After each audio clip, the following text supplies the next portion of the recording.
And we're live! And you can hear me now. Good evening, ladies and gentlemen, and welcome to Big Girl and Friends. My name is Christopher Wilson, also known as Big Girl, using he, him pronouns. And we are delighted to welcome you to Season 2, week number 6 of 8.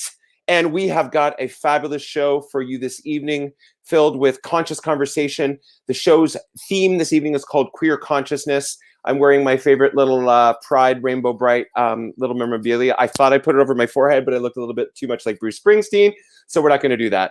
We have lots of things to converse about tonight. We have lots of music to share with you. So I'm going to welcome to the stream one of our guests tonight, but he's also one of Big Girl's biggest friends. He is my best friend. He is the Associate Director of Toronto Musical Concerts. He's hopped up. He's excited. He's queer-tastic. He's Mr. Ryan Kelly. Hello.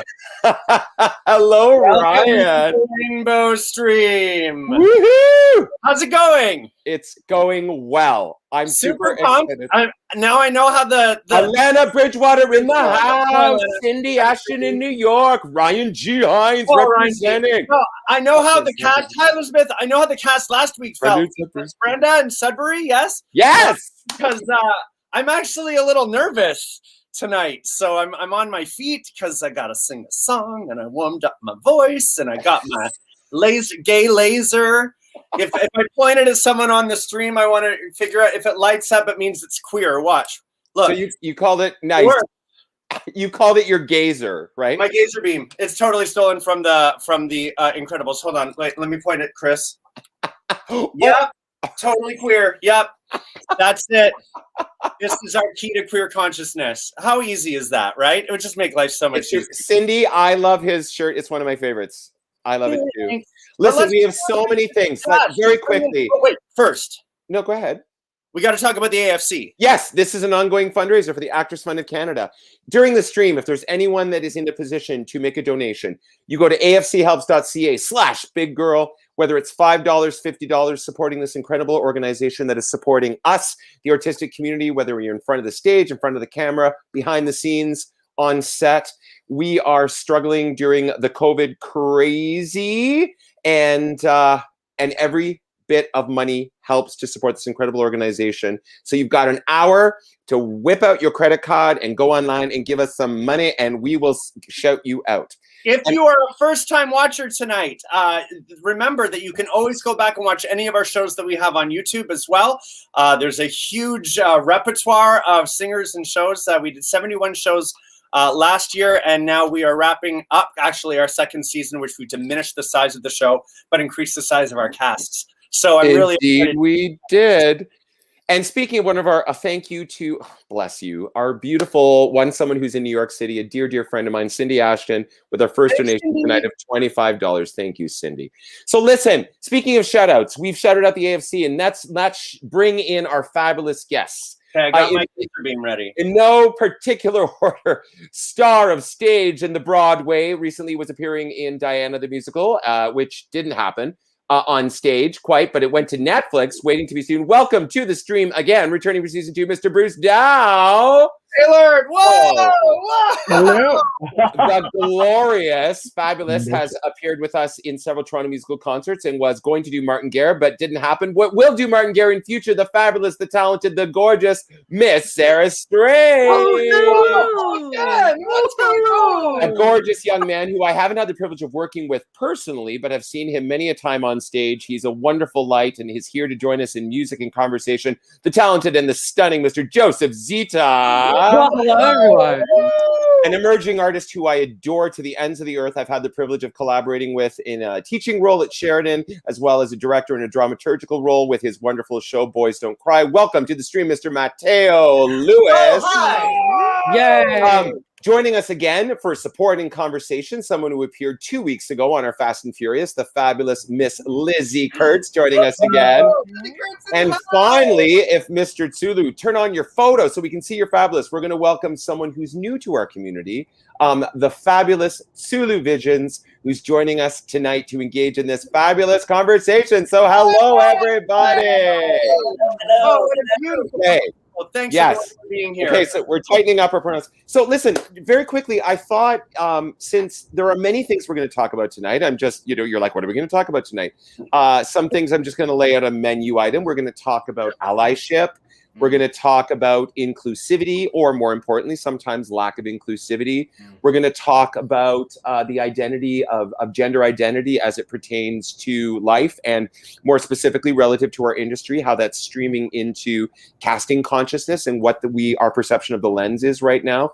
We're going to talk about queer-related issues, some past, some present, such as HIV, for example. We're going to hear works that are in the musical theater canon. We're going to hear some original works. So why don't I open up? So much happening, and we're all going to pack it into an hour and 15, if not. So the first thing I'd like to do, all the world's problems. Yeah. So I thought I would say very openly, why don't we all take this opportunity just to speak from a place of I representation, and just let's say how we identify.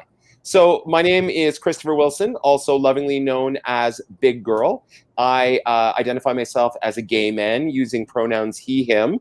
And I think that I consider myself a member of the queer community. Let's just go around. Ryan. Hi, my name is Ryan, and I identify as queer or gay. I think I fall under the comedic qualifier of Gold Star gay, actually. And then my pronouns are he and him. And but I don't mind being called anything as long as it's not late for dinner. So nice. Miss Bruce Dow. Wow. Okay, bigger conversation that we won't be having, but or a portion of. I mean, we can. A portion. Okay, in my teen years, had I known that transitioning was a thing, it very well might have happened for me. But in my generation, it was simply not an option and not a thing. Where I am now has come to a place of non-binary, genderqueer, and I'm a private investigator. No, the PI next to my name means pronoun indifferent. So, and I didn't even know that was an option. I'm learning so much. I'm an old dog and I'm learning some new tricks. But really, just having the option to be any pronoun you want to use. If I have to say that a table is in French is a feminine item, you can call me anything. So I love this option of pronouns here. So non-binary. I'm on a spectrum that's shifting and discovering. There we are. That's beautiful. Thank you, Sarah Strange. Sarah Strange. I am a she, her, and I identify as a lesbian and part of the queer community. Beautiful. I don't have any funny quips. It's okay. You have a funny song, and that's going to lead into funny quips later to come. Joseph Zita. Hi, everyone. Joseph Zita. My pronouns are he, him. I identify as both gay and queer. I feel like queer is a little more all-encompassing for my experience of queerness.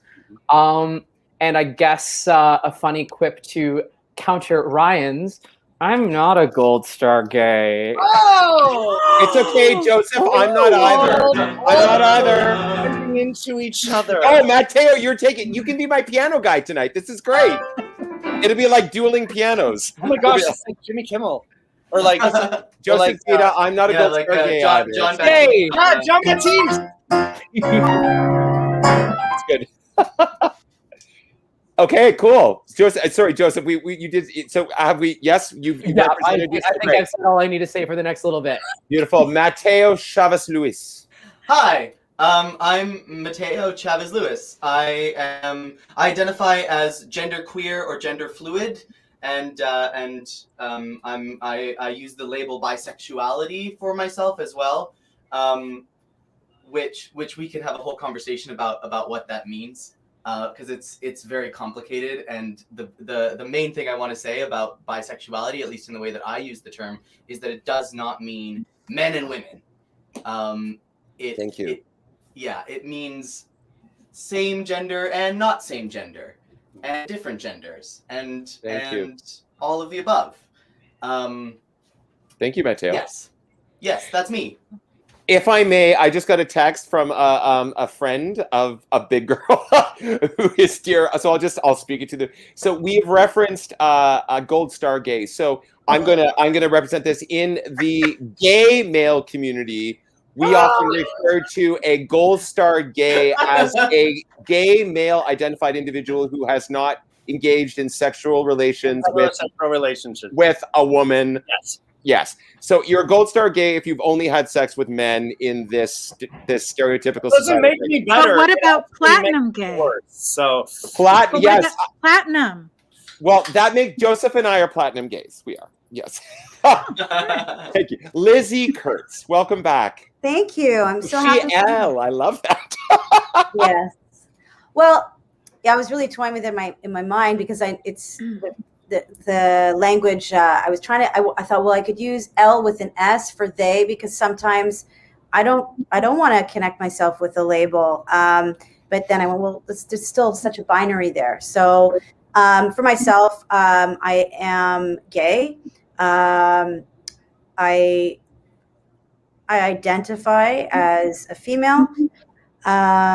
But I will also say that growing up, I used to, when my brothers weren't home, I used to try on their clothes. And when my parents weren't home, I used to go in their closet and look at the right side, which was my mom's side of clothes, my dad's on the other side. And I used to really, I guess, dream about what it would be like to cross in my dress. So I don't know. I don't know if the identity would change if I was younger, but Cool. This is where I am.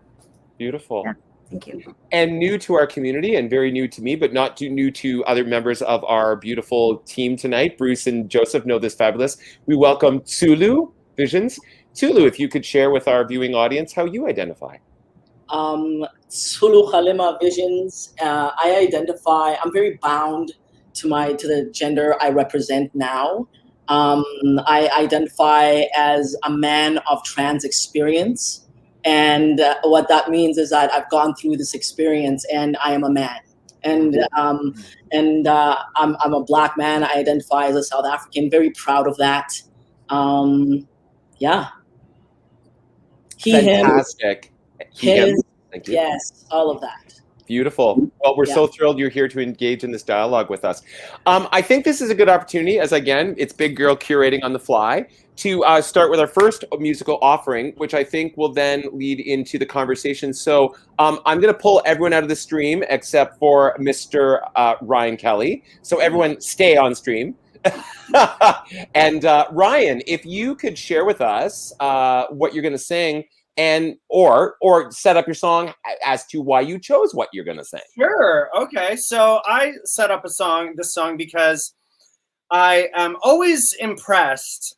Note my sarcasm, just running through this entire patter leading into the song. I'm always very impressed with how brave certain actors can be when they, especially straight actors, when they like step out of their comfort zone and they play a gay character. And I'm just like always super like, how courageous and brave they are to do that. And so I'm going to try to do sort of the same thing by stepping out of my comfort zone. And I'm going to sing a song from the perspective of an ally, of a straight person. So it's very uncomfortable for me. I haven't had, most of my growing up life practicing this part.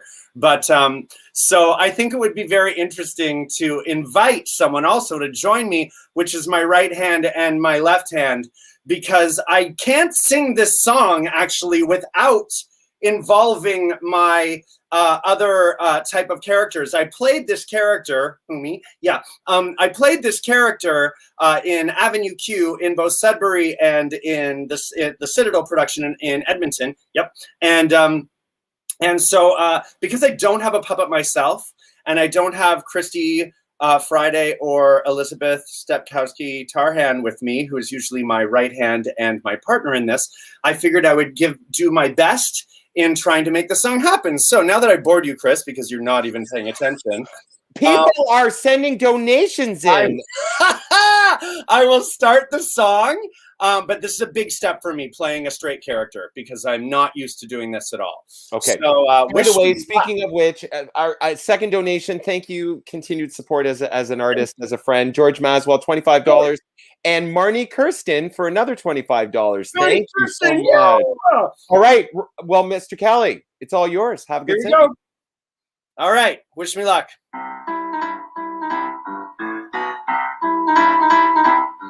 Okay, you ready? Yep, I'm ready. Are you ready? Yep, I'm ready. Okay, here we go.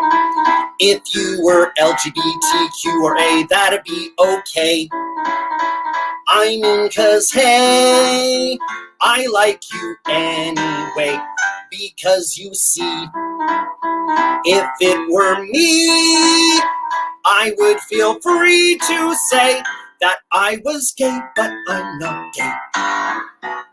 I'm really glad you did this naked for me. You mean I'm naked? Yeah, just say it. All right, here we go. There's a whole bunch of music in the middle of the verses. If you were queer, I'd still be here. Year after year, because you're dear to me. And I know that you would accept me too. If I told you today, hey, guess what? I'm gay, but I'm not gay. I'm happy just being with you. So what does it matter to me how you identify? Here we go! If you were LGBTQ or A, I'd shout, hooray! And here I'd stay, but I wouldn't get in your way. And you can count on me to always be beside you every day to tell you it's okay. You were just born that way. And as they say, it's in your DNA, you're gay. If you were gay. You're so great, Ryan. Yes. Thanks. I love it. Thanks. Thanks. I love it. Mateo, unmute yourself. So, if I may, Ryan, you talked about allyship. With your blessing, everyone. Yeah. If people forget who they are, I will identify them by name and pronoun again. I'm just going to clean up the viewing screen if I can for a quick sec. I'm trying to be all StreamYard, but just there. That's a little bit better. So, allyship. So I'm going to just throw this question. Oh, and Bruce, we can't see you because of that beautiful thing. So I'm just going to move this. Go ahead, Ryan. I was debating about changing the lyrics to "If You Were Ace," because many members of our queer community who are asexual kind of get lost among the shuffle, and I think there's been a bit of confusion about what the A stands for in LGBTQA, and so I just wanted to take a moment and not only, cross the fence into playing a straight character, hardy har har, but also take a moment in this song to take note and invite into the conversation our asexual community members, whether sisters or anyone withstanding within that realm. Yeah. So, but otherwise, I think allies are also a great conversation to have. I mean, in no way, shape, or form am I going to exclude the, please, Mateo, Joseph, Sarah, and Bruce chime in. But I want to sort of kick off this little conversation point with Tsulu and Lizzie. Tsulu, just so you know, because we are new to each other, Lizzie and I are both we are both secondary school educators. So we both work with the Toronto District School Board. And what's been interesting, I'll speak on my behalf, in the last, I'd say predominantly the last 5 years, one of the schools that I work the most at is a very beautiful, open, inclusive community called Rosedale Heights School for the Arts, which is at Castle Frank and Bloor, just before Greektown, downtown Toronto.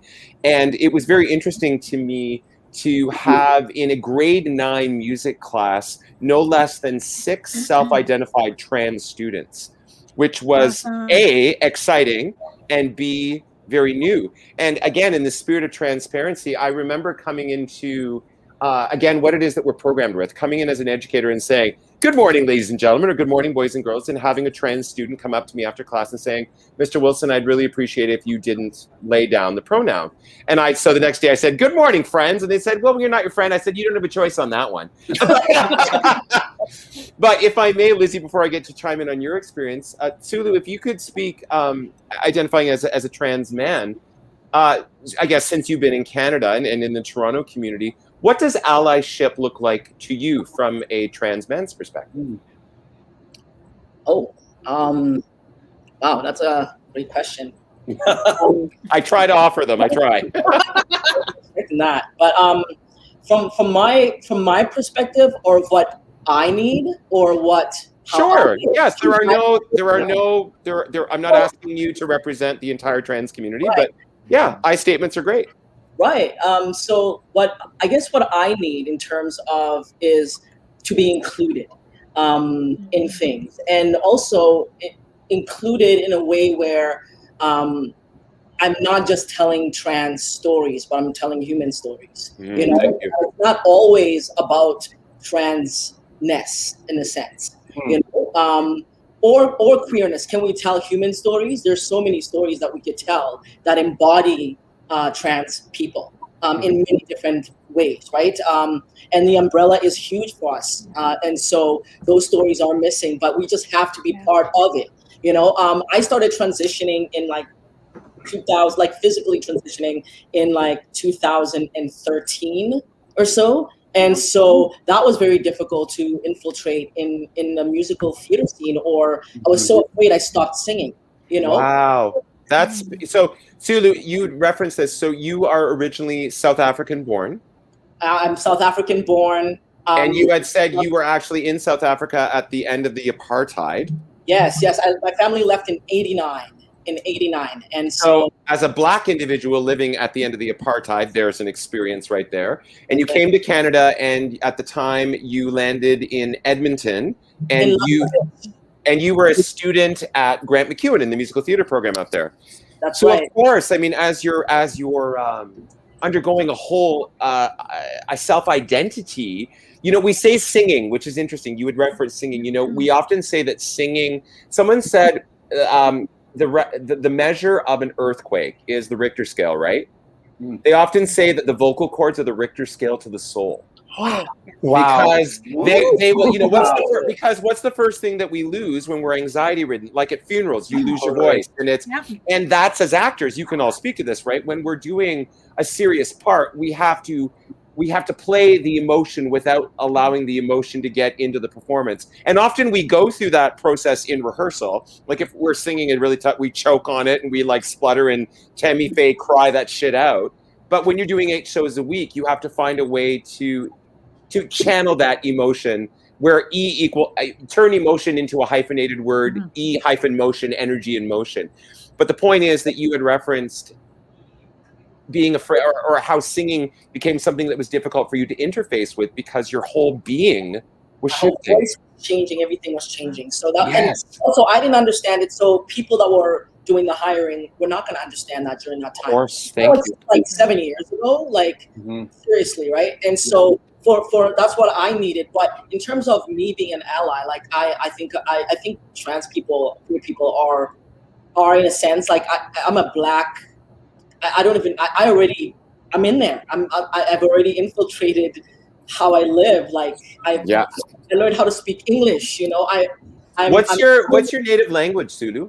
Sesotho and Xhosa was my first language, right? Xhosa, thank you. Yeah, and so it's I think I'm an ally to everybody, because I've infiltrated in places, or I'm in places, and I fit in. I make myself fit into places like theater school, I learned help me be the actor that I am, in a sense. Beautiful. So Lizzie, as another educator at the secondary level who's done a lot of advocacy work within the LGBTQ2S, how can you speak to your personal experience of what your perception of allyship is currently in the context of a downtown core like Toronto, with the various school communities with which you've interfaced as an educator?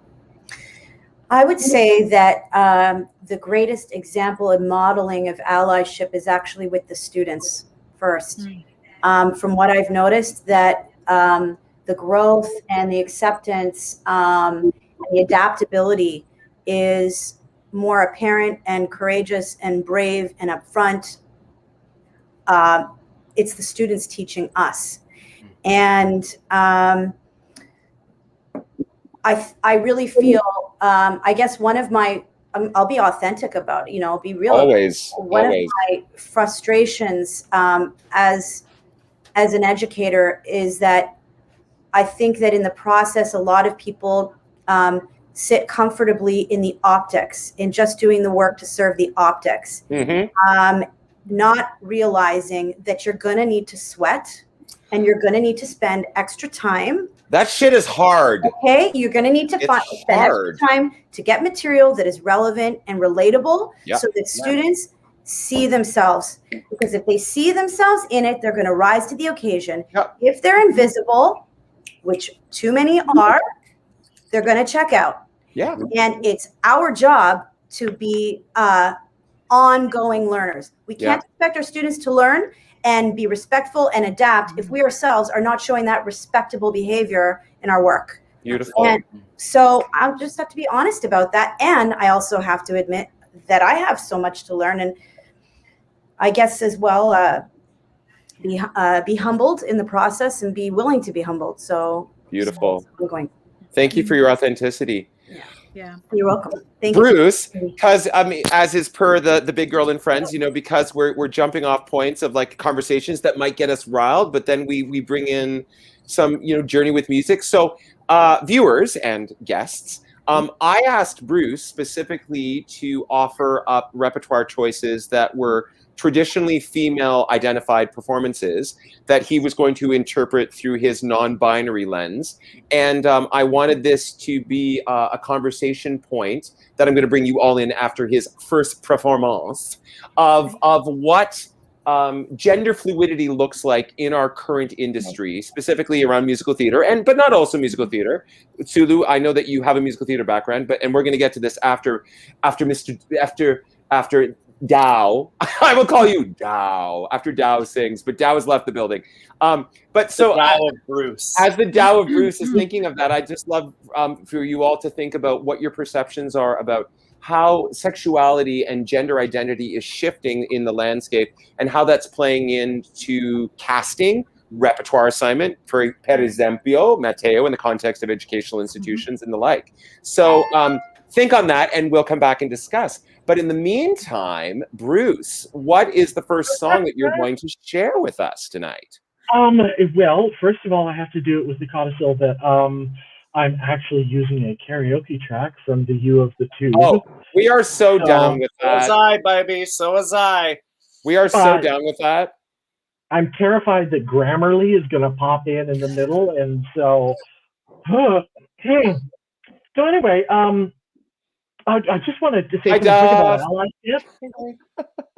Dufflet. The Dow of Bruce, I like that. With allyship, just do it. Don't tell me you're an ally. Don't make your identity card be,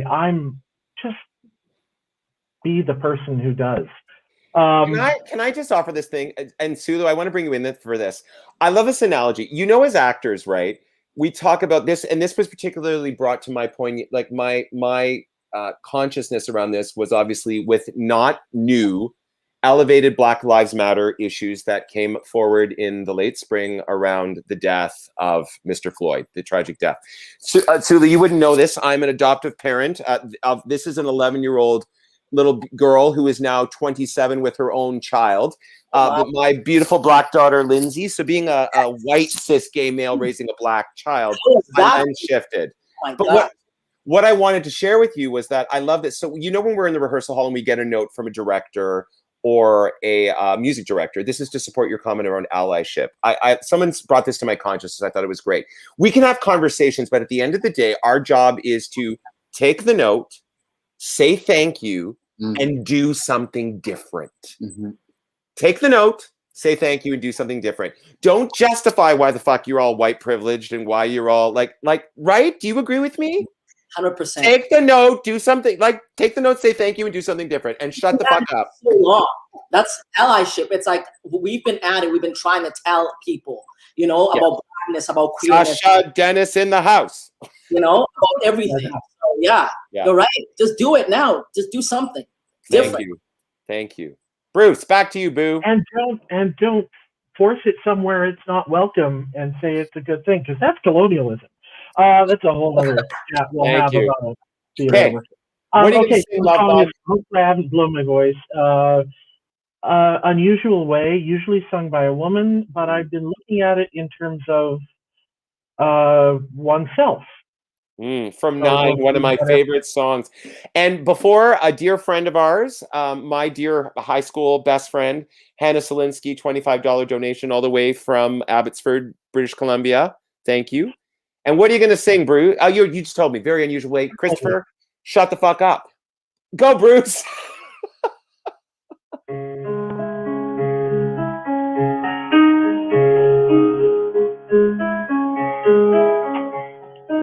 In a very unusual way, one time I needed you.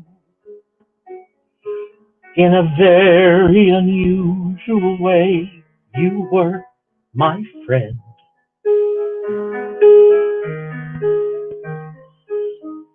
Maybe it lasted a day, maybe it lasted an hour, but somehow it will never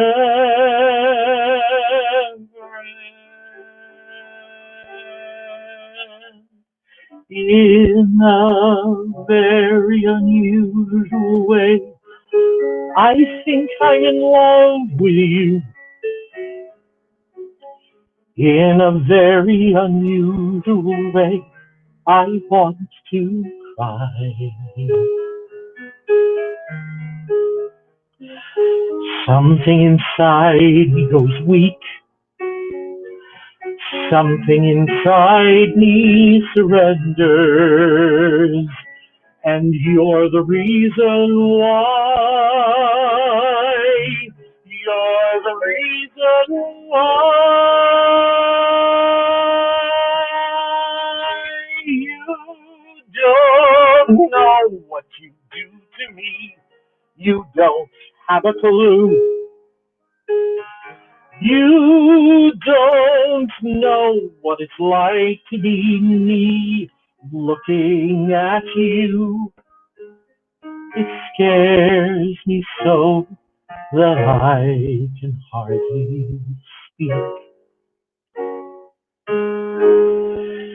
In a very unusual way, I owe what I am to you. Though at times it appears I won't stay, I never go. Special to me in my life, since the first day that I met you. How could I ever forget you once had touched my soul? In a very unusual way, you made me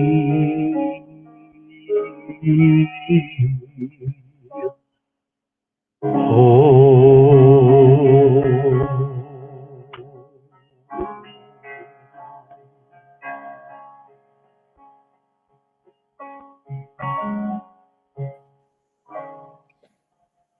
Oh, Bruce, thank you. Oh. That was beautiful. Gorgeous. I love the comment about my vibrato. Lately, you can drive a truck through it. It's like you're on steroids. Gorgeous. One of my favorite songs. And you sing it just as well as Alexis Gordon. People heard actually come get me. Oh, so wild though, beautiful. because it is so identifiable because of, I mean, from a queer perspective, because falling in love and falling for and feeling feelings for people in a world that is heteronormative and in a world that is, it is unusual, and you know that it's unusual, and you feel unusual. So I thought it was a beautiful interpretation, Bruce. Thank you. It really was stunning. It was Gorgeous. beautiful. It is that. It's feeling unusual. We all feel unusual for so much of our lives, either not knowing what is or knowing what it is and not knowing how to deal with it. Yeah. Beautifully said. Thank you. 2 more donations. A beautiful former student of mine, emerging artist Shannon Easer for $25. And the gorgeous, fabulous Sasha Dennis for $25. Bless you. The artistic community supporting them. Oh, Sasha. Hi, Sasha. By the way, we have a phone Sasha. date we need to have. So the conversation, the question that I said, I'm going to sort of pitch a bit more towards Joseph and Mateo as, sorry, girls, as the younger members of our community. So, Joe, why don't I start with you, Joseph? Yeah. Ryan's pieced out. Ryan's like, I don't want to hear what you have to say. As soon as Ryan comes back, I'll bring Ryan back in. It's okay. I'll smack him with his laser later. So, Joseph, Joseph and Mateo in particular, what is your perception of from your lens, what gender looks like relative to our community currently, how it interfaces with casting? Do you see, I'm throwing out all these questions, you can answer any or all. Is it shifting? Are you pleased with how it's shifting? Mateo, you might want to speak to how that's shifting in terms of repertoire assignment in a post-secondary musical theater institution, AKA, not that I'm leading the question. Joseph, freeform, go. Totally. I have so many thoughts. I want to preface this by saying that I am cisgender, so I am aligned with the gender I was assigned at birth. So I cannot speak to the transgender experience whatsoever or the non-binary experience. That being said, even as a cisgender queer man, like I went up through classical theater school. I went to Shakespeare school. And, if you were, I'll be honest and straightforward with it. If you were not a straight white boy, delivering the Henry V monologue, you can bet that you would be getting notes on, you got to man it up, man. You're not grounded enough in this material. There's just not enough man in it. You need to man up. Gravitas. You need to man up, and you need a beard like Bruce Dowd. Well, I couldn't grow a Bruce Dowd beard if I tried. But it's even as a cisgender man, there's always this language around masculinity and heteronormativity, and it can be so difficult going through theater school when you're trying to figure out your queerness, when you're trying to figure out your own interpersonal identity and juggle intersectional traumas. It's just like, where do you begin to start to feel empowered by material if there's constantly a need to put a facade on it that doesn't exist within you, right? Like yes, I did. Thank you, Adam.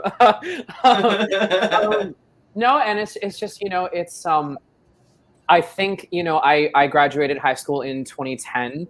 At the time, it was still kind of not safe to come out. It was still kind of like, I remember going to theater school and thinking like, I'm not going to come out in theater school. I'm going to spend these 4 years in the closet and just sort of survive.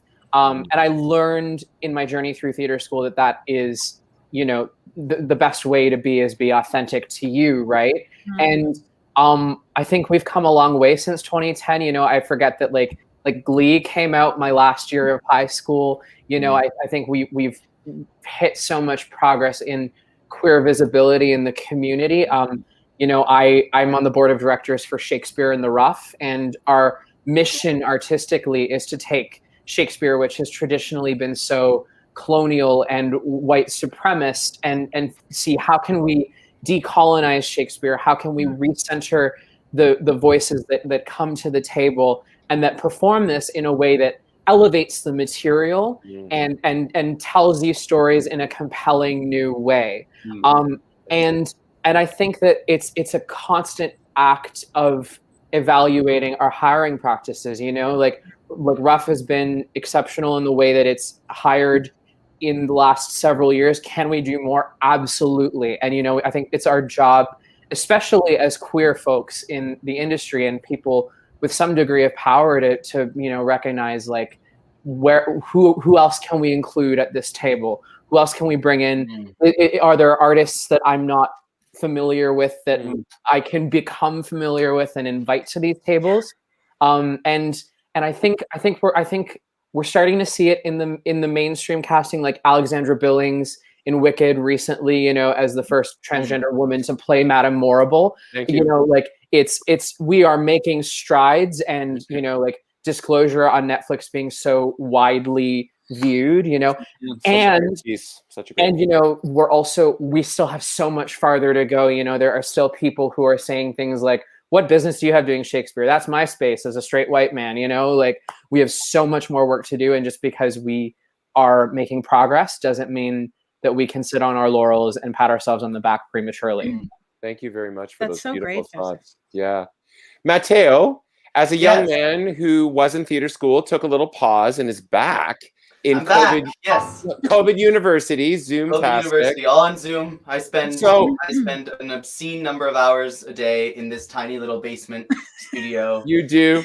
Well, we call it, Ryan likes to refer to it as Big Girl and Friends Family Squares. We could do, like, we're hosting Hollywood Squares, like Hollywood Squares, my apologies. Hollywood North. But because you are nice, Mateo, now you're going to do Marcel.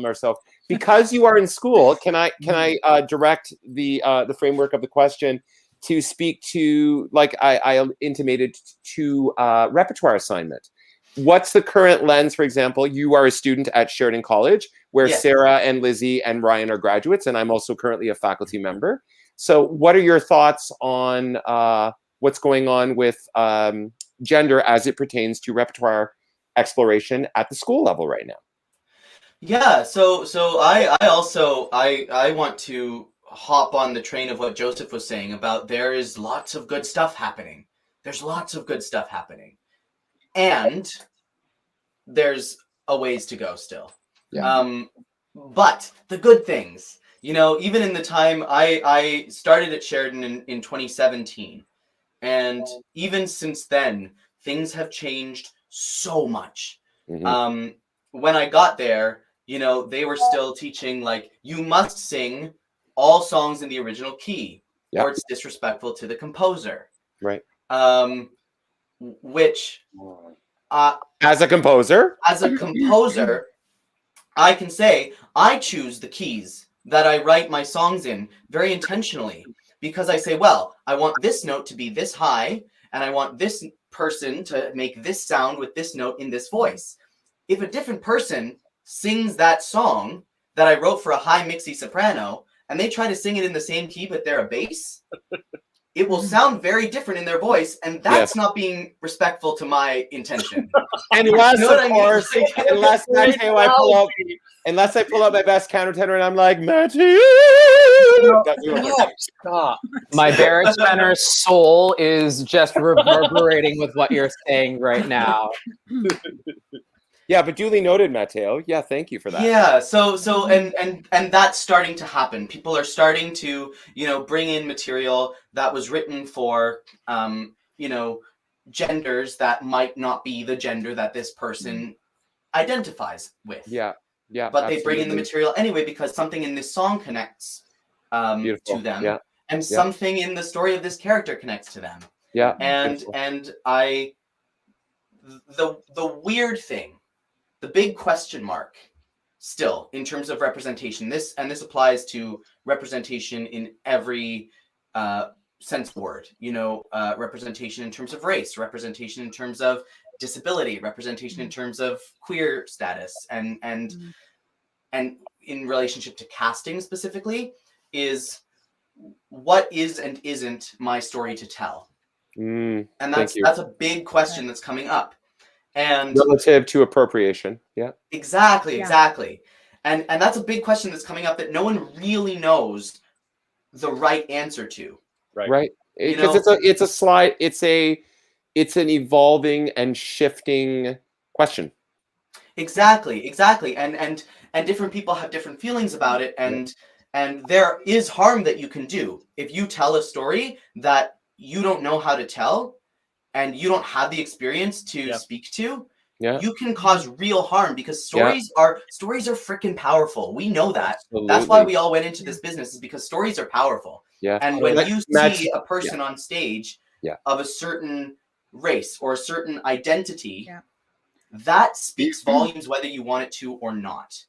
Mateo, we were discussing, just because Gabby and Jeremy have chimed in a couple times with a lot of love tonight, and they met doing Fiddler on the Roof, but we've discussed in prior episodes, which you can see on YouTube on Toronto Musical Concerts Archive. Lizzie was brought into the conversation around the potentiality of the importance, for example, of casting Jewish actors to do Fiddler on the Roof. Exactly.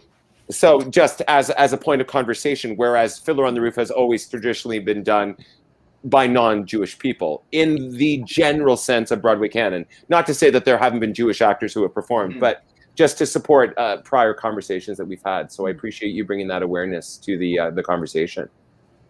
Amazing. Yeah, but the flip side of it is that then I, right, as a queer man, I don't only want to sing songs that were written for queer men. Yes. No, I don't just want to sing like, oh, what a beautiful morning. You know, that's great, whatever. But I also I kind of want to sing like, me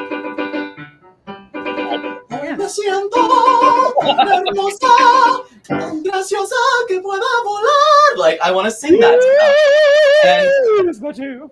And the question I have is like, can I sing a song that was written for a woman?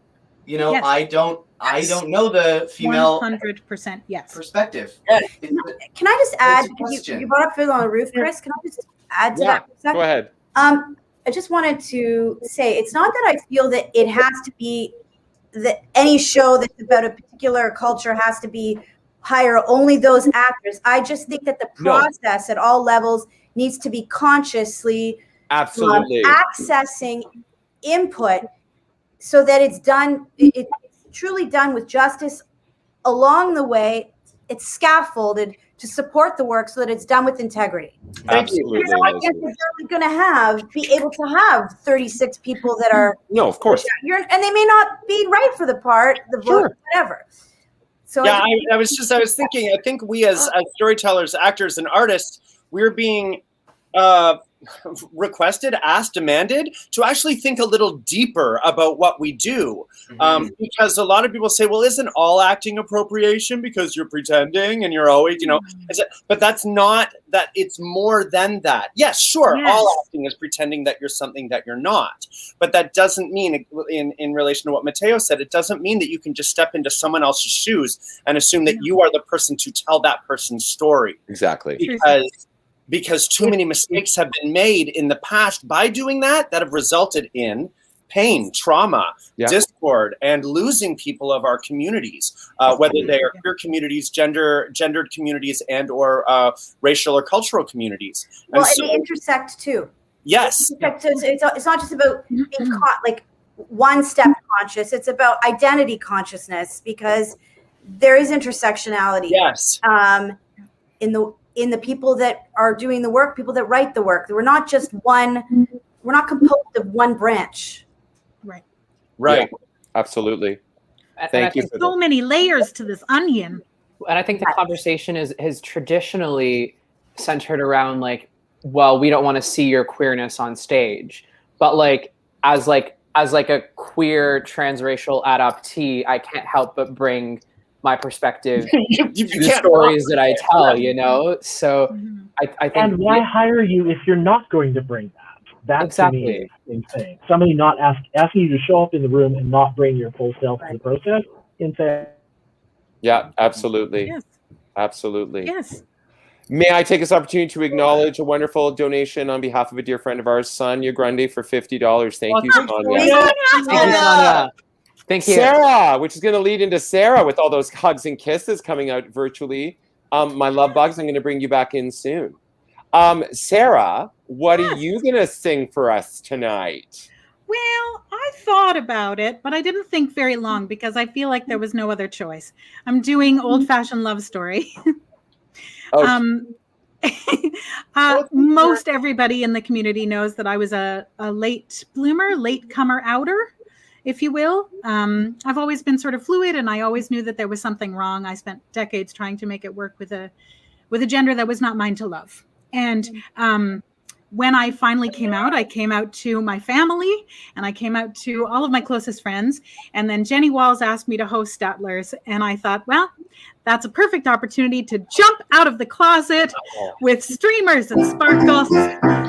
And so on stage, I thought, I'm going to do this, and I'm going to do it huge. And this was the first song that I sang for Dana, the love of my life. Beautiful. Well, give it to us, girl. All right. Have a great sing, Sarah. Thanks.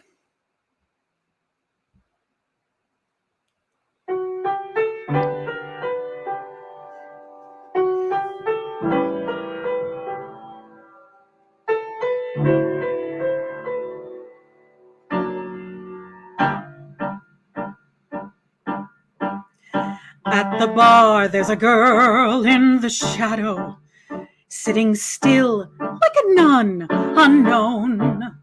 Though an attic full of strangers may hold many hidden dangers, there's a quality I like. She's alone. So I pause and I wink and I shudder, just to bring her attention in line. While her pastures may be greener, I can tell by her demeanor she's mine. That's fine. I need good-natured, old-fashioned lesbian love story, the kind of tale my mama used to tell, where the girls were so sweet and the music would swell, and in the end the queen would send the men off to hell. Where is that mild-mannered, old-fashioned lesbian love story where people knew exactly who they were? I want the story of yore that they don't sing anymore to an old-fashioned dyke like her. See that girl on the bed? How she wants me. She's a bee I could free from the hive. I would never dare deceive her. She's a very clever beaver with a quality I like. She's alive. So I pause and I twitch in the silence while I pray that she'll play out this hand. But I feel my intuition saying, notice her position, start the band. She's clearly mad. I planned. Well rendered, one-gendered lesbian love story with good old-fashioned sex in every line, where girls with tattoos would whimper and whine, while on all fours you show me yours and I'll show you mine. I miss that soft-hearted, old-fashioned lesbian love story where women wrestle bears and passers-by, the kind of story so good that they won't tell in my hood to an old-fashioned dyke. Like, I'm gorgeous, I'm single, I'm bustin' with laughs, so why can't I be just in 2 short paragraphs of a you betcha damn funny lesbian love story, the kind of yarn that turns a girl to mush. Choose from hundreds of blondes, but when shove comes to push, I understand a bird in hand's worth 2 in the bush. Sweet Jesus, let's hear that old-fashioned lesbian love story where girls are girls and boys stay out to sea. I'll write a new one and then I'll make them tell it again to an old-fashioned dyke like me.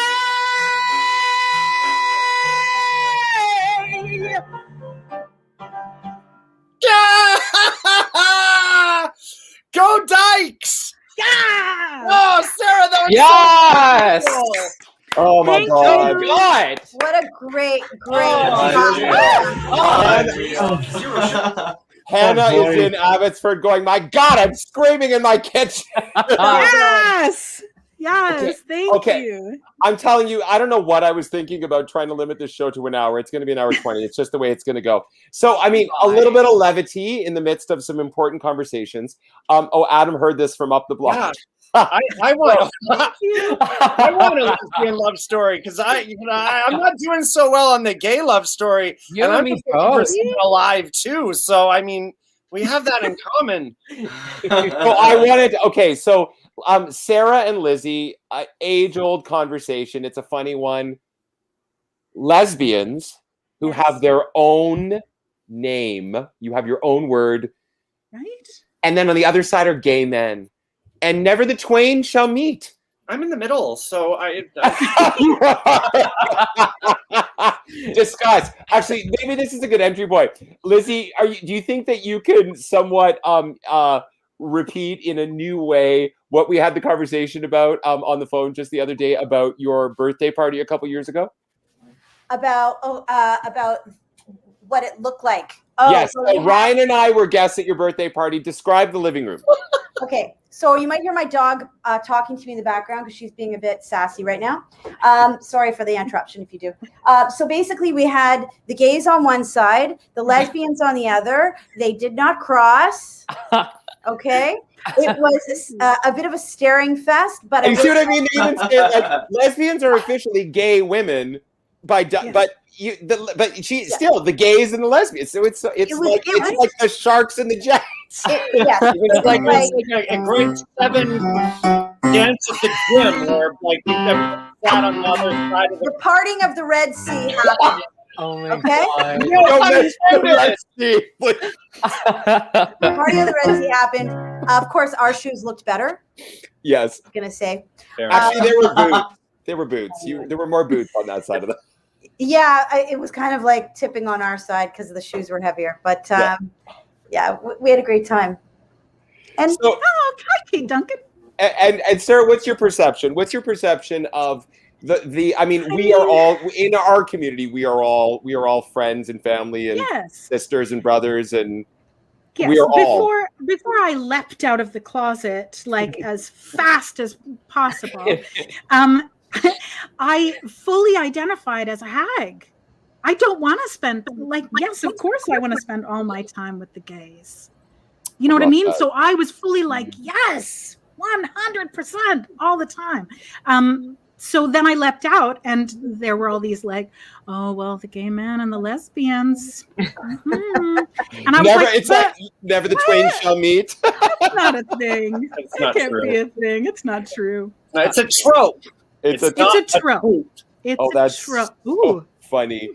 If I may, a guest just last week, the fabulous Kara Hunter. Jane, was a guest as well. Donated $25. And Adam, you're getting the comments tonight, babe. You're getting. Adam is winning the comment section. He wins the comment section in everything he comments on. Truly. Mateo. You are graciously, you have spoken to the fact that you are not only an emerging artist who is currently finishing his studies at Sheridan College, you're also a very accomplished composer who I had the privilege of working in a dramaturgical, choreographic, and director perspective with your fabulous work 2 summers ago at the last Fringe Festival that happened. Yeah, a gorgeous work called Boys Don't Cry. Carson Betts, who was part of our Martin Guerre preparation, was in that show as well. And Sarah, who's on every damn, not Sarah Strange, but Sarah Stommer, who's on every damn commercial I watch on my television. Everything. Including one with guess who's booking all the commercials? Exactly, the other Sarah. So Mateo, if I may, I'm just going to focus on Mateo here. Mateo, you are offering a premiere this evening, if I'm not mistaken. Ooh. Yes. So share with us, give us some context for this wonderful work that's getting a world premiere tonight. All right. Yes. I am a bisexual man, and that is weird because being bisexual is a very unique experience in the sense that I can be in a relationship that is quote unquote straight passing, and I happen to be in one now. And when I'm in a relationship like that, it doesn't erase my queer identity, but sometimes it feels like it does a little bit. It sometimes feel like, well, I'm not, actively going around hooking up with guys or people who aren't women. Right. So what gives me the right to lay claim to the queer experience? The other thing that makes the bisexual experience uniquely strange is the fact that I can avoid the struggle of being in a non-straight passing relationship, Right. by dating straight. Mm-hmm. And I like, in the interest of transparency, I have done that.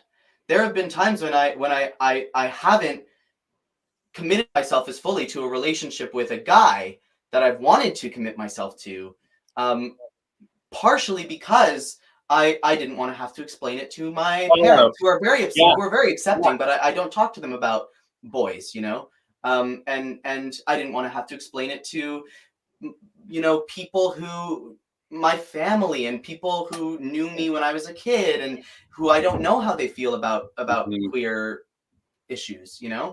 Thank you. So there's this kind of ironic distance that a lot of people walk through the world with, and people use it to avoid getting hurt. And so this song is off an album that's coming up. Subscribe to my YouTube channel for more information. And what's your YouTube channel? What's the title of your YouTube.com/Mateo Music. Mateo Music. Yeah. And Mateo with one T. Right, Mateo. Before you share, I believe your mom, Sofia Chavez, has donated $25 to the AFC, and a dear friend of Sarah, Amanda Gardoni. Did I do that right, Sarah? Give me a thumbs up. Amanda Gardoni has donated $25 also to the Actors Fund. Do you have a title for this wonderful piece you're going to share with us? Yes, it's called Hobbies. Hobbies. We are so excited to hear this premiere, and thank you for Mateo. gifting it to us, my love. Thank you, Mateo. I think the world of you, and I am just excited to see you continue to gift the world with your wonderful artistry, both as a writer and as an artist. And take it away, kiddo. Thank you. Oh, I feel the same way about you, Chris. I'm so psyched to be here. I watched every episode of the season 1 of Big Girl. So I was gonna say you needed to get out more, but you were in quarantine, so yeah. I wish. All right, this song is called Hobbies, and it goes like this. I can be your hobby, a corner of your life, a place that you come home to, a game to pass the time. I can be your hobby, a way to spend your evenings, help you see things with new eyes. After a long, long 9 to 5, everybody knows that you spend your nights alone, desperately ignoring the ringing of the phone. Everybody knows that you're married to your work, and if that works for you, that's fine. You need some way to unwind. Those are my dreams for us, not big or dangerous. The perfect distance, not too close, but not too wide. You're a working boy, you don't have time for toys, but you deserve a hobby on the side. So I could be your hobby, you jog at 6 a.m., the Pac-Man in the lobby, the lie you tell your friends. I could be your hobby, take my place among your playthings, say things you'll wanna hear, and in a moment disappear. Those are my dreams for us, not big or dangerous. We see no future, we're just mutually satisfied. You're bringing home the bread, I'm waiting in your bed.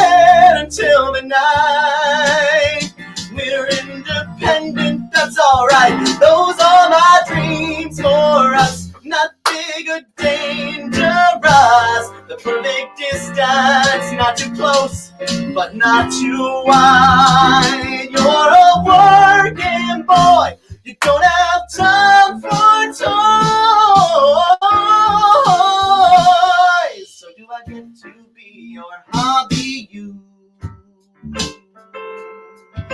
decide. I can be your hobby. No vows are guaranteed. Don't hesitate to call me, but only when you're free. I could be your hobby.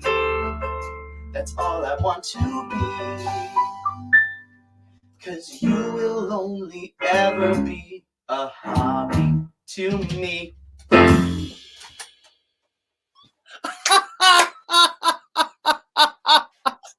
Oh my God, that punchline at the end. Oh, it's so good. Really? Mateo, that was wicked. Oh, Thanks, y'all. Wow. Mateo, you are, yeah. Thank you. Thank you. Thank you. Thank you. Thank you. That's all I got. I've wanted to say that to so many people. That's so good. Song. If I may, again, it's a big, queer consciousness has a lot of lenses, a lot of topics. I'm just mindful of the time. Probably from an experiential standpoint, Bruce, followed by Ryan and myself, can speak most to this relative to the AIDS, HIV epidemic that befell predominantly in North America. I'll say specifically in North America. And of course, Tsulu, you can speak to this relative to how HIV and AIDS is a very different animal in your experience in Africa. But I will speak experientially to our lens. It was interesting for someone like Ryan and I, Bruce, you're just a wee bit, just a titch older than we are. Ryan and I, our generation has often said that we were born as gay men into a generation of shadows, because the men that would have taught us how to be gay men mostly succumbed to the virus. And Bruce, because you are just a titch bit, again, honoring reverence in history, but I'm sure I'm old as fuck, and I'm fine with it. It's all good. It's all good. I was going to say, safe to assume that there were people in your life that you knew that you lost to HIV/AIDS. Oh yes. Changing, not yes. I mean everywhere. But the hardest thing for me, I was a late bloomer sexually in terms of actually getting active about it. And what that meant is, as I was coming out and going, okay, I want to be with a man. Yeah. Everybody I touched, I was afraid I would die from. Yeah, absolutely. So not only did you have the social stigma of, okay, I want to be close to a man, but nobody at that point knew who had it. Nobody knew who didn't have it. There was no treatment. There was no prep. There was no, it was something you died from, and rather rapidly, though slowly enough to be really painful and horrible. Mm-hmm. And so the idea was, I found who I am in some aspects, and I want to express that and share that with someone else. And every time is a question of risking your life. So that actually pushed me further into the closet. Yeah, pushed me into a position of knowing who I am and being completely frozen and terrified. Yeah, absolutely. Something that I know about as the queer community developed in North America too, I think the idea of generational mentorship had a huge impact on what the queer community became, both in gay and lesbian people, in all genders, in the trans world as well. And so without that huge sector of our community, there was a lot of us who were like, well, what is being gay? Who am I, and who do I look up to in this community? The one thing we can say, Merle, thank you for telling us about that. What a heartfelt anniversary. I think we as gay men, we mentioned the divide between the gays and the lesbians, and of course there is there have always been divides between cisgendered and our trans communities. But when gay men were suffering most, it was our lesbian sisters and our trans brothers and sisters and non-binary people who stepped up and stepped in and were our mentors and were our handholders and our hospice workers and our saviors. So absolutely. I wanted to just go ahead, Bruce. Any other examples of queer people were at least 40 years older. Yeah, thank you. Yes. You know, yeah. And the reason, as I said, not to put a fancy Band-Aid, we'll discuss this after Joseph's beautiful offering, but as a man who not only identifies as a gay white cis male and part of the queer community, I also identify as an HIV positive male. And that has been a very important part of my journey, which I will speak to very briefly in a little while. But Joseph is singing from a work that is in the Broadway canon that is at the height of the HIV/AIDS epidemic. Joseph, would you be so gracious as to set up your musical offering for us? I would be so happy to. And with maybe a little bit of assistance from you, just to sort of bring the intergenerational queerness together here. I came to this song in my first year of university. I was tiptoeing out of the closet. I didn't jump out of the closet. I was like, is it safe? Yeah. I was still only coming out to select friends here and there. Mm-hmm. And as it turns out, a lovely mentor of mine and who's become friends like family, Adrian Marchuk, who's my singing teacher. He's a graduate of the University of Windsor program. He came down to Windsor to do a musical theater workshop with the current acting students. And this was facilitated by, of all people, Alexis Gordon. So I was like, I need something. I need to choose a song that challenges me in some way and that is sort of, vulnerable. And I don't know what 18-year-old Joseph was thinking at the time, but nothing was more vulnerable than singing a song that was basically coming out to my classmates. But it was so relevant to me at the time because I didn't know falsettos at the time. I had not seen the show. I was not familiar. I just knew this song and I knew that it was speaking to my experience as somebody who was discovering love and attraction to another man at a really formative part of my journey as a queer person. And it's always been that for me. And then to learn the song in the context of falsettos, which is truly at the height of the AIDS crisis. And, this queer man who is older than I am even now, right?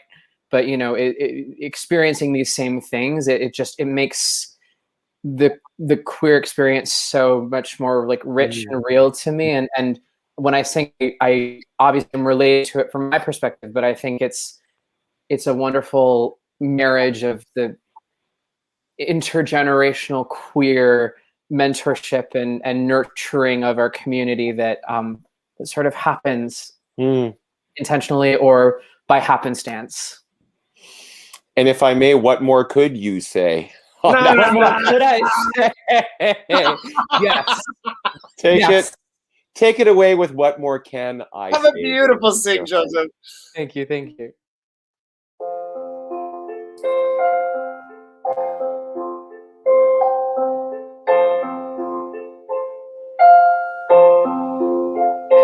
It's been hot, also very sweet, and I'm not usually indiscreet, but when he sparkles, the earth begins to sway. What more can I say? How can I express how confused am I by our happiness? I can't eat breakfast. I cannot tie my shoe. What more can I do? If I say I love him, You may think my words come cheap. Let's just say I'm glad he's mine. Awake, asleep. It's been hot, also it's been swell, more than not. It's been more than words can tell. I halt, I stammer, I sing a rondelay. What more can I say? I'll stay calm, untie my tongue, and try to stay both kind and young.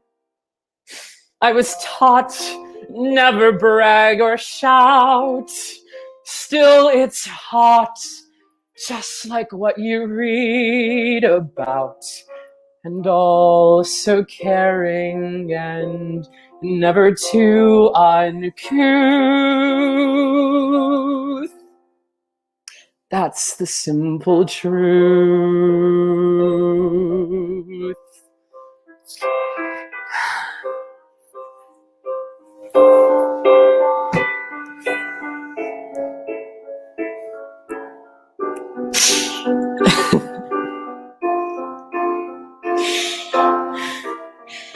Can you tell I have been revised? It's so swell. Damn it, even I'm surprised. We laugh, we fumble, we take it day by day. What more can I say?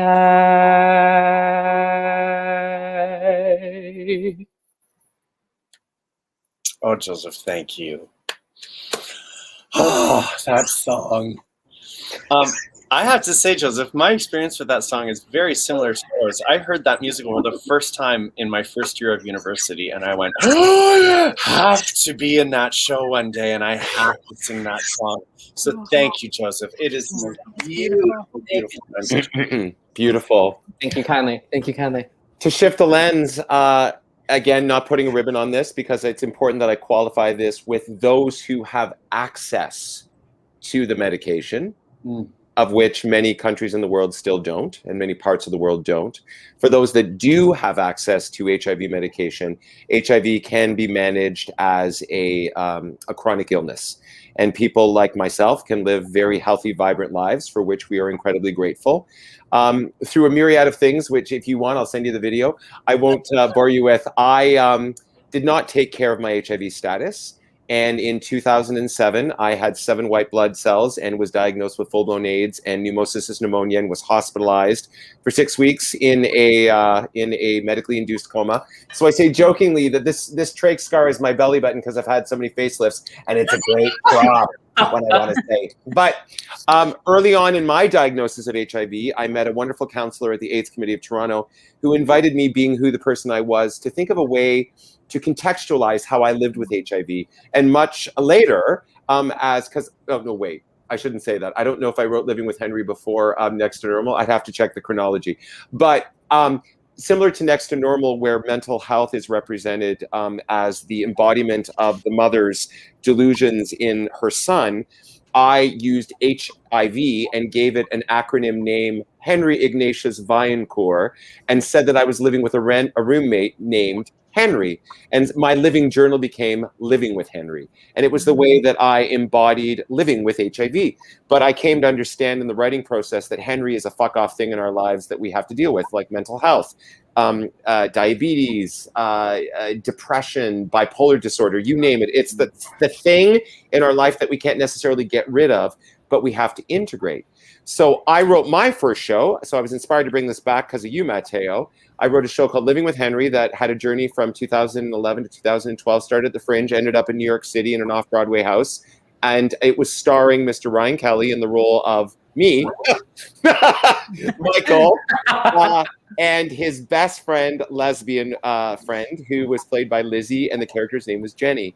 So I may be like mascara tears. To set this song up very quickly, they're going to do a scene together. So this is very much, again, and Bruce, you'll relate to this. This is like a film back in the day called Jeffrey. So Michael, Ryan's character, is HIV negative, and he just got told by the man that he slept with, that he's into, that his boyfriend to be is positive, but he didn't disclose at the onset. So now Michael is forced to say, okay, just because you're positive, does that mean that that's a reason not to invest? Jenny, the lesbian best friend, has Michael's well-being at the foremost of her concern. And she's a little angry in this scene because she's basically saying, he didn't disclose, you should tell him to fuck off because I want to make sure you're okay. Don't tell it the scene. Don't tell That's it. Okay, I'm done. So this is scene 3 from Living with Henry, starring Ryan and Lizzie. I just say. And so take it away, guys. Oh, okay, wait, but I want to say something. Okay, of course you're allowed to say something. And I'm going to make it fast because it's going late. But it seemed for a while that all I was doing was shows about HIV and AIDS advocacy. For a while, I did a play called I Have AIDS. I did The Normal Heart. I did Living with Henry. And so much of it had become part of my life. And it was interesting because, as you had said, it was therapy for you in a way, art therapy to get your, well, I myself am someone who lives with HIV. And so being in a number of these shows that were asking me to face a part of myself that maybe I wasn't resolved with actually was extraordinarily healing for me. So my career and my journey through this entire queer existence has been inextricably linked, and also inextricably linked with you, Chris, and you as well, Lizzie. Yeah. So I can't wait to step back into this, although there will be a really rough transition between when I'm done the scene and when I press play on the track. But we'll see how it goes. Thank you to our best friend, Mark Humphrey, for a $100 donation to Mark, leading into this song. Thank you, Mark. Okay, guys, take it away. All right, Here we go, Lizzie. All right. So basically, you're telling me your mom lost her shit. Understatement of the century, which is why I'm talking to you. And here I thought you were the drama queen. Oh, fuck off, Jenny. I can't say I blame her. Really? I'm surprised it took this long to smack you in the face. You were safe, right? Well, yeah, of course I was safe. At least I think I was. I mean, I keep replaying the whole thing over and over again. We were both kind of drunk, and one thing led to another. And... What an asshole for not telling you in the first place. Yeah, no shit, right? But what a dumbass you are for not assuming he was positive. You're not going to see him again, right? Right, Michael? Okay, Jenny, I know what Matthew did was complete bullshit. You think? Yeah, but he makes me feel really sexy. Yeah. Just like all your other fuck buddies. Will you wake up? He's positive, he didn't tell you, and you're desperate for attention. Look, just because a guy tells me he's positive, is that a legit enough reason not to even give him a chance? Well, is it? Damn it, Michael. Why are you making this all about him? It's about you. Jenny, have you read anything about this ridiculous HIV criminalization? Positive men have been charged and even served time for not disclosing whether they've actually exposed someone to risk or not. So what are you saying? I'm saying, think how scary it must be to put yourself out there like that. Yes, Michael. Scary as shit.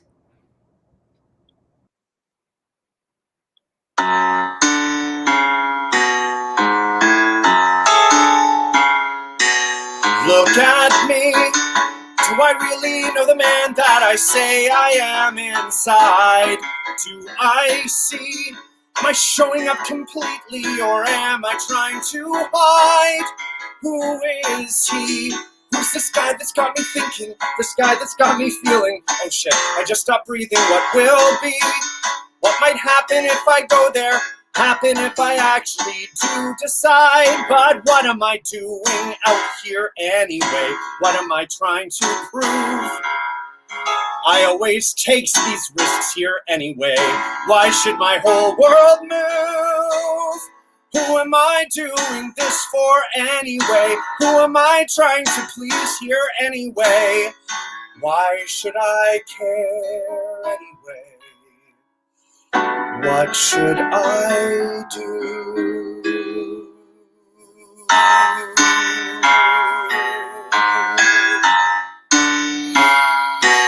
Look at me. What the hell is going on? Do I really understand what I see? Do I think I'm gonna save him or accept him where I am? Who are we? Are we just a pair of strangers? Possibly we're lovers, even though there's dangers. What will be? Is it just my sense of self-worth, my sense of trying to be a better man? But why am I playing out here anyway? What am I trying to fake? Where do I learn the rules here anyway? This game of give or take. What am I trying to show him anyway? Why do I need to know him?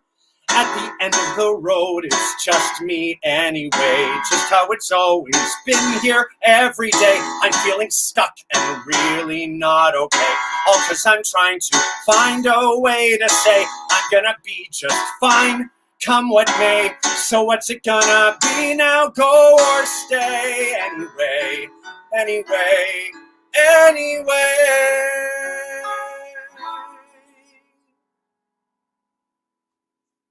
Wow, Ryan. Oh, wait. Memory lane. Memory lane. There you go.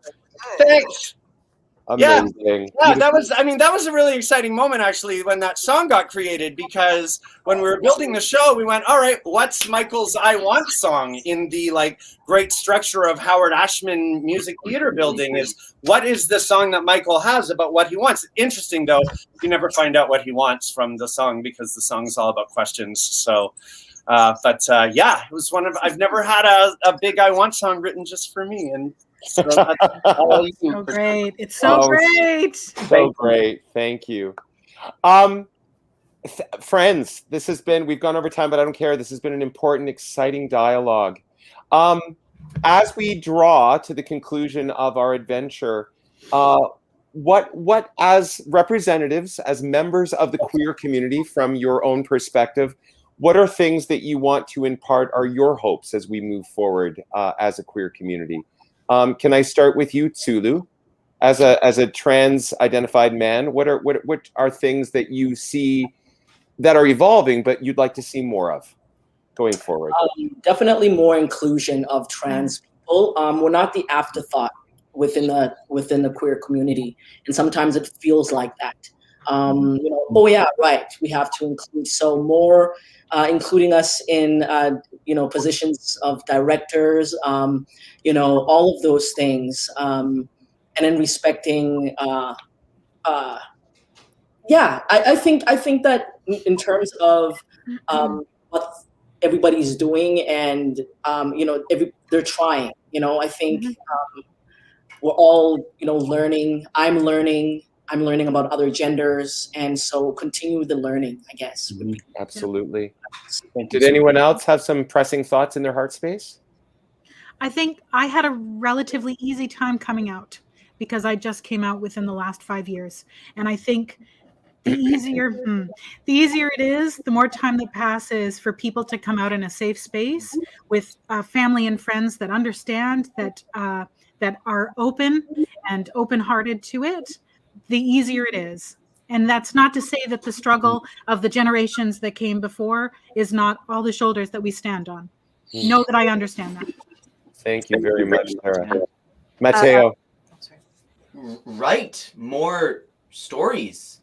Create. Yes.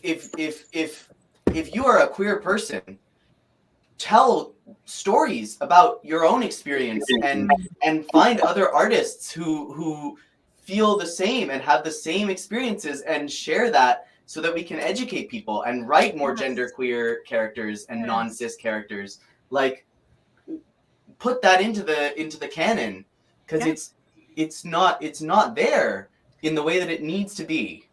Thank you. Yeah. Can I add to that? Yeah. I think, and as a precursor to writing, I think there needs to be more investment for like financial investment for emerging queer artists to study, because being from a marginalized group, many, particularly younger queer folk, might be living on their own at a younger age and may not have the funds. So making space really also means investing in those spaces. Beautiful. Joseph. Yeah, I think to yes and everything that's been said already, you know, it's I would love for us to see as many of ourselves represented on as many stages in the country as possible. And it does come from investing in queer performers. It comes from inclusion and representation and mindful, thoughtful representation. And how do we open this table up to as many people as we possibly can of different gender identities, different sexual identities? You know, how can we make these art forms and shows that we create be conversation starters like the one that was had this evening, you know? And I think it's in that difficult work, sometimes icky and uncomfortable, scary work, that we, as the current generation of creators, can leave theater behind more safe and welcoming for the generation beneath us. Yeah, absolutely. Yeah. Thank you. Any word? No expectation. Any other words to offer, Bruce or Ryan? More lasers. Obviously, more lasers. Obviously. More lasers. More 100%. focus on, as we get divided up more into our little letters and numbers in separate compartments, is what we're doing tonight, I feel, is reaching out to the common human experience. And I see some of my students isolating in fear in their little box, or feeling they have to put themselves in a little box. And so I think the more we can all be welcoming to each other within the community, but also look for what truly inclusion is, which is not saying I have one of these, I have one of those, I have one of that. Thank you. I have people here, and I have humanity here. Yeah. Chosen family. Yeah, totally. On Family Day. Hard enough to be human, let alone all this other stuff. Family Day. You know? Yes. Yeah. Happy Family Day, Happy Family Day, Family Day. Next week, in continued support of the Actors Fund of Canada, Powerhouse Group, Soul Vibes, Alana Bridgewater, Jeremy Carver-James, Mark Cassius, Star Domingue, Alexis Gordon, and Vanessa Sears. They're going to blow up the internet. That is my goodness. That is a lot. Astrid, I prefer to say gay men, but that's okay. Ladies and gentlemen, thank you to everyone who donated on behalf of the AFC. Thank you to all you, my fabulous guests. Around extra long tonight too. Yes, everyone on the stream, put yourself on mute, but don't leave, because I want to take a family photo, meaning none of you leave. Everyone else, stay home until you don't have to stay home anymore. Stay safe. Ryan? Good night, everyone. That's all I like to say. And we will see you next week for Soul Vibes. And you guys mute your mic, and I'll see you in a minute. Good night. A time like none we've had in the past. Stuck in your home, how long will this last? You're feeling anxious, stress starts to grow. A different opening for a different show. Weeks ago, you rehearsed and rehearsed. It's all shut down now, you couldn't feel worse. You ask yourself, will this ever be right? I know there's